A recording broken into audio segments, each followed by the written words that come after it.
Pasukan khusus Akhmat yang berperang atas nama Rusia melawan pasukan Ukraina di garis depan membuat pergerakan signifikan. Sang pemimpin Ramzan Kadyrov diketahui mewujudkan pembalasan kejam setelah serangan pesawat nirawak Ukraina menargetkan fasilitas penting kelompok militer asal Chechnya itu. Tidak tanggung-tanggung, mereka yang awalnya berkomitmen tidak akan menahan tahanan Ukraina membatalkan keputusan, menyusul permohonan warga Ukraina yang meminta belas kasihan bagi tentara wajib militer. Jadi, seberapa brutal pembalasan yang dimaksud? Berikut ulasannya.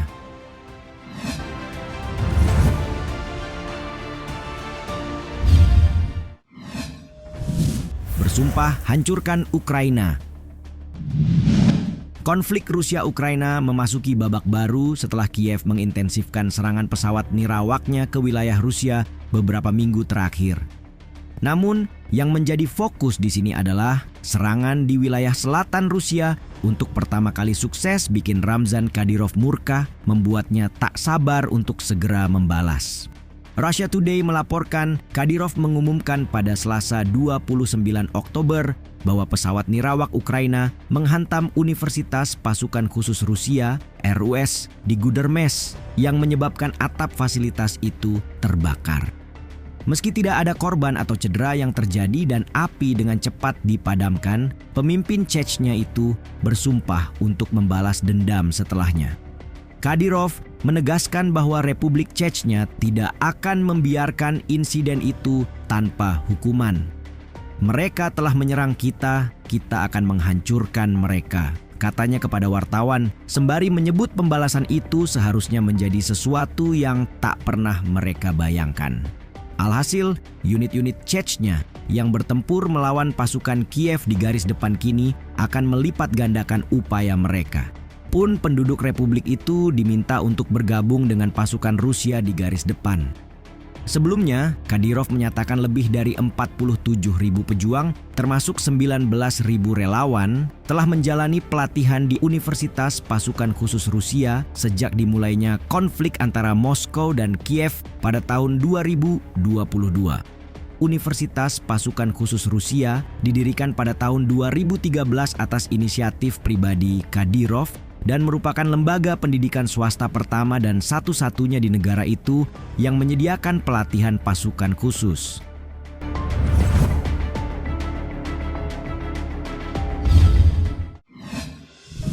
Diduga gunakan tahanan sebagai tameng. Sebagaimana pembahasan di awal, Kadyrov mengatakan kepada media terkait tidak adanya korban akibat serangan di Gudermes. Namun belakangan sekutu Putin itu mengubah pernyataan dan mengklaim bahwa tawanan perang Ukraina terbunuh sebagai akibatnya. Seperti yang saya sebutkan sebelumnya, tidak ada korban di pihak kami akibat serangan itu. Namun ada korban di antara tahanan Ukraina, tulis Kadyrov melalui aplikasi pesan Telegram pada 29 Oktober. Ia juga mengklaim hingga 10 tawanan perang Ukraina diduga ditahan di setiap fasilitas strategis di republik tersebut, termasuk di universitas yang baru diserang Ukraina.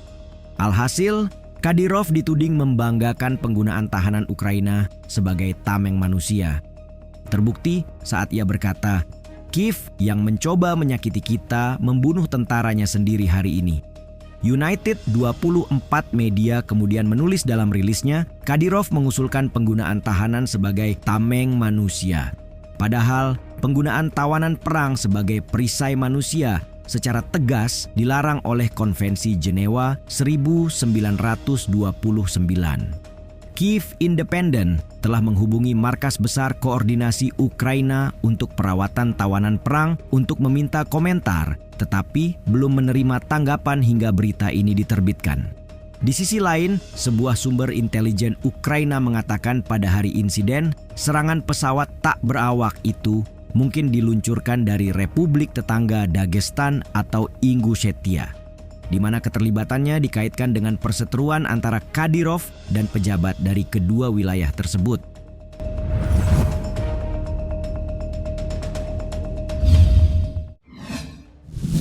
Langsung buktikan ucapan.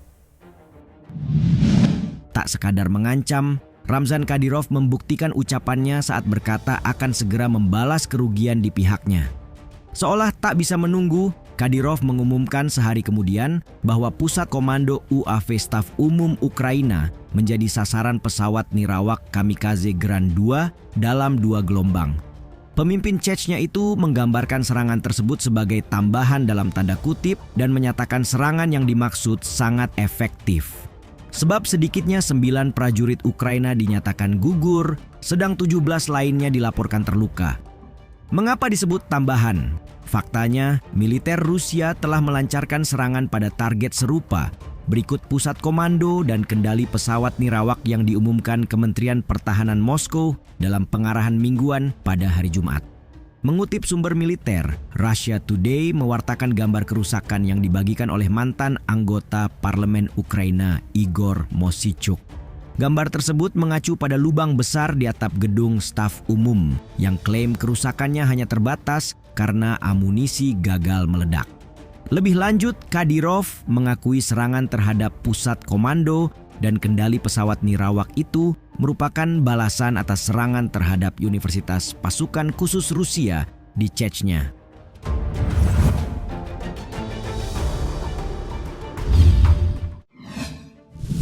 Penduduk Ukraina jadi ketakutan.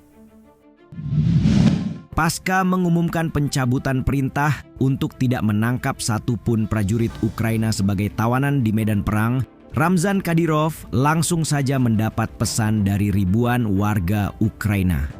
Untuk kalian ketahui, Kadyrov awalnya mengeluarkan instruksi untuk tidak menangkap tentara Ukraina sebagai tawanan, melainkan langsung mengeksekusi mereka di tempat. Namun perintah kepada komandannya itu dicabut tak lama kemudian. Tepatnya setelah Universitas Pasukan Khusus yang didirikannya di kota Gudermes menjadi penargetan oleh pesawat Ukraina. Dalam pesan di saluran Telegram resminya pada hari Sabtu, Kadyrov menjelaskan bahwa ia telah menerima lebih dari 2.000 surat dari penduduk Ukraina yang memintanya untuk membatalkan pesanan tersebut. Penjelasan atas permintaan di setiap aplikasi sama. Menyerah kepada tentara Rusia adalah satu-satunya cara untuk tetap hidup bagi mereka yang dikirim ke parit tanpa keinginan mereka, tulis Kadyrov. Di sana, ia sekaligus menjelaskan pembatalan perintah telah diputuskan, namun ia memahami mereka yang menulis surat tersebut hanyalah korban kepengecutan dan kekejaman Barat. Mereka dikirim ke medan tempur oleh politisi Eropa dan AS, sementara para pemimpin negara tersebut adalah boneka korup dan kaum fasis. Novaya Gazeta mengutip dalam rilisnya.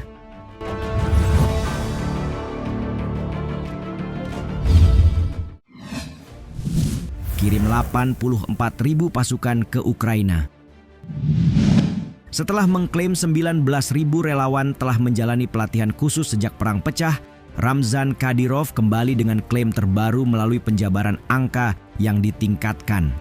United 24 media yang mengutip laporan Pusat Perlawanan Nasional (NRC) menyebut pimpinan Chechnya itu bermaksud mengerahkan 84.000 penduduk dari republik tersebut ke medan perang. Namun langkah yang diambil bukanlah upaya mobilisasi, melainkan dibingkai sebagai pendaftaran sukarela. Kadyrov mengklaim bahwa Chechnya telah memenuhi semua tugas Kremlin untuk menghindari mobilisasi formal yang menunjukkan besarnya kontingen pejuang ini telah direkrut secara sukarela. Adapun masyarakat menurutnya harus berterima kasih atas inisiatif tersebut. Pusat Perlawanan Nasional (NRC) dalam laporannya lebih jauh menyebut kepemimpinan politik Rusia tengah berjuang untuk mengelola perang yang berkepanjangan dan telah menyebabkan kekurangan personel untuk mendukung operasi militer. Akibatnya, Rusia terpantau tengah mencari peluang untuk mengirim warga Chechnya dan perwakilan dari etnis minoritas lainnya di Rusia ke garis depan. Meski terdengar meyakinkan, langkah yang telah diusung itu tampak masih skeptis bagi sejumlah pihak. Ilmuwan politik Vadim Denisenko misalnya menganggapnya tidak realistis.